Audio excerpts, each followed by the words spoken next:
आज हम बात करने वाले हैं उस शो की जो दिल के इतने करीब है कि ये बस एक वेब सीरीज नहीं, एक इमोशन है हमारे लिए। हाँ, मैं बात कर रहा हूं पंचायत के सीजन 4 की, जो आज रिलीज हुआ है।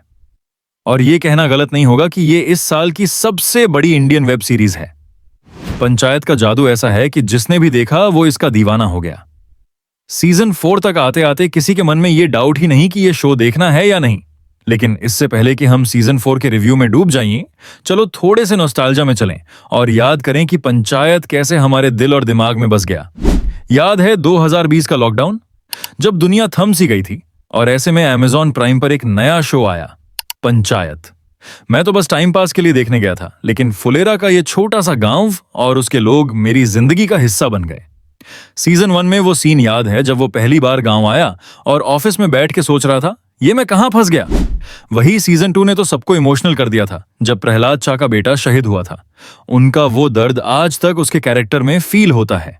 फैजल मलिक ने अपने कैरेक्टर प्रहलाद में जान डाल दी थी और सीजन 3 तो पूरा थ्रिलर बन गया। वो क्लिफ हैंगर याद है जब सीजन खत्म हुआ और हम सब सोच में पड़ गए, अरे प्रधान जी को गोली किसने मारी।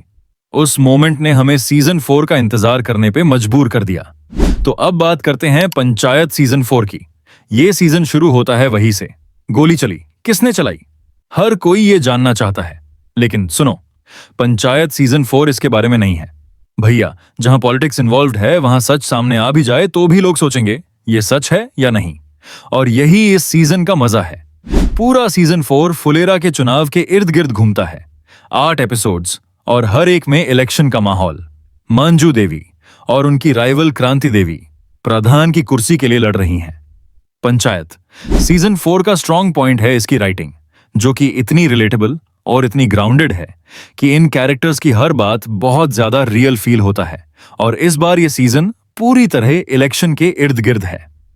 2 पार्टीज एक दूसरे के खिलाफ खड़ी हैं और हर एपिसोड में एक नया मुद्दा, कहीं सफाई का ड्रामा, कहीं फ्री में समोसा बांटना, कहीं रेड का चक्कर और कहीं दूसरी पार्टी की बदनामी। इस सब के साथ हमेशा की तरह शो का एंटरटेनमेंट और मास अपील टॉप नॉच है। सचिव जी अब वो फुलेरा का हिस्सा बन चुके हैं, जहां अब तक वो MBA पास करके इस गांव से निकलना चाहता था। पर अब बात अलग है, अब वो बहुत ज्यादा अटैच हो गए हैं इस गांव और इन लोगों से। उसकी ये फीलिंग साफ नजर आती है। वही प्रधान जी और मंजू देवी इलेक्शन के टेंशन में हैं, लेकिन रिंकी, सचिव जी, प्रहलाद चा, विकास, खुशबू इनके फुल सपोर्ट में हैं। दूसरी तरफ इस सीजन का मेन एंटागनिस्ट बन राकस, एक ऐसा कैरेक्टर जो कभी सही लगता है, कभी गुस्सा दिलाता है। उसने और उसकी वाइफ ने इस इलेक्शन में माहौल जमा दिया है और बहुत ही जबरदस्त टक्कर दी है इन्होंने। और इनके सपोर्ट में थे विनोद और माधव। और एपिसोड 3 में विनोद का एक सीक्वेंस बहुत कमाल का था। जैसे वो उप प्रधान तो बनना चाहता है, लेकिन वो धोखा नहीं देगा। उसका वो डायलॉग बहुत ही हार्ड हिट करता है कि हम गरीब हैं, गद्दार नहीं। और इसे में विधायका जी की हालत थोड़ी खराब है, लेकिन वो अभी भी चाले चल रहा है। ये आदमी कभी नहीं सुधर सकता। हर बार की तरह सीजन 4 आपको हंसाएगा भी और इमोशनल भी करेगा। वही इस कहानी में कुछ ऐसे मोड़ भी आए जिससे क्रिएटर्स ने सीजन 5 को अभी से सेटअप कर दिया गया। ओवरऑल सीजन 4 का हर मोमेंट और इन कैरेक्टर्स की हरकतें वैसी ही हैं जैसे हमें पसंद हैं। फुलेरा के लोग, उनकी बातें और उनका प्यार अब भी वही है। और इस बार की एंडिंग भी आपको शॉक कर देगी। कहीं ना कहीं मुझे लगता ही था ऐसा ही कुछ होने वाला है, लेकिन फिर भी जिस तरह से इन्होंने प्रेजेंट किया है उसे देखकर आप हिल जाएंगे और कहेंगे कि अरे यार, ये क्या हो गया। राइटिंग और एक्टिंग का ब्लेंड इतना शानदार है कि आपको फिर से इस शो से प्यार हो जाएगा।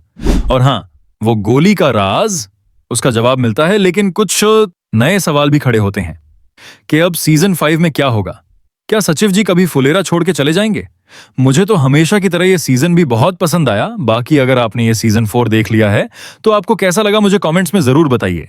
बाकी वीडियो अच्छी लगी हो तो लाइक करें, शेयर करें और चैनल को सब्सक्राइब करके बेल नोटिफिकेशन ऑन करें, जिससे मेरे वीडियोस आपसे मिस ना हो।